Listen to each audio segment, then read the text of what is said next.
It was a busy time at the docks. All the engines were working hard, pushing and pulling trucks about. One morning, Percy was late. Cranky the crane was quick to criticise. "These ships can't be kept waiting. They have important cargo. If they miss the tides, they will be delayed in the docks. You should look up to ships and show more respect. You are, after all, only little." "We've got too much work," huffed Percy. "Then perhaps a lorry should do your job." Percy was shocked. He told the other engines what Cranky had said. "Stuff and nonsense," snorted James. "We engines run this island," said Henry. "What if a lorry does arrive?" "I'm afraid it did, along with 2 more. Cranky was delighted. "Hey, you down there! Your job's done now. These lorries are taking over. One of them wants to talk to you." The lorry was very rude. "What's that steaming lump of scrap iron doing here? Be off with you." "Scrap iron? Steaming scrap iron? Pah!" A little later, Percy met up with Thomas and James. Another lorry was being rude to them.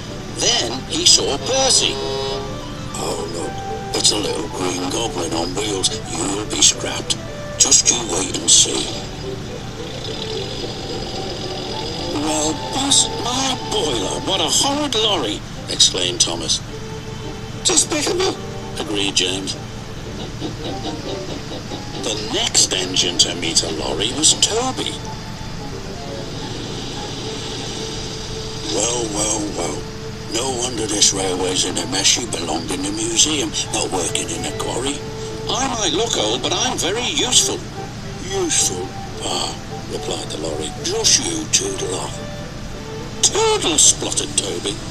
"Come along, Toby," interrupted his driver. "Don't bother to argue with him. We'll go to the flour mill instead." But when they arrived at the flour mill, Toby was shocked to see yet another lorry. "What are you doing here?" "We 3 are doing your work now. You're too slow." The foreman spoke to Toby's driver. "I'm sorry, times are a-changing, I'm afraid." "Toby might be old," replied his driver, "but he's reliable. Come on, Toby, we'll go to the farms. They'll still use us." Toby trundled sadly away.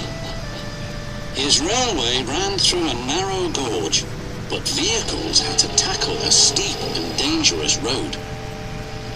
When Toby arrived, he saw the lorry from the quarry again. It was loaded with rock.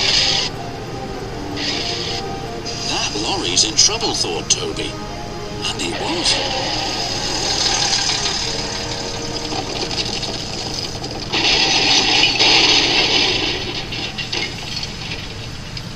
The driver was thrown clear. "Rotten roads," he muttered. The wrecked lorry was taken to the docks. Percy looked at the lorry. "What's this lump of steaming scrap iron?" he teased. "I'll be back," replied the lorry, "so you can wipe that silly smile off your smoke box." "Ah," said Percy, and wished him loudly. Then Butch, the breakdown vehicle, arrived. He was towing the lorry from the flour mill. "What happened?" asked Toby's driver. "He was overloaded with flour," came the reply, "and he broke down." "Not very useful now, are you?" said Toby. "Grrr," replied the lorries.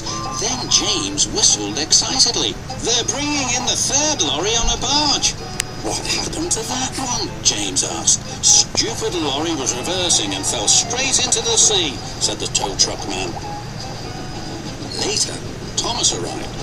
He looked at the 3 lorries and laughed. Well, the brothers Grimm, smashed, broken and sunk. The lorries didn't return, and the engines now work even harder to make sure they never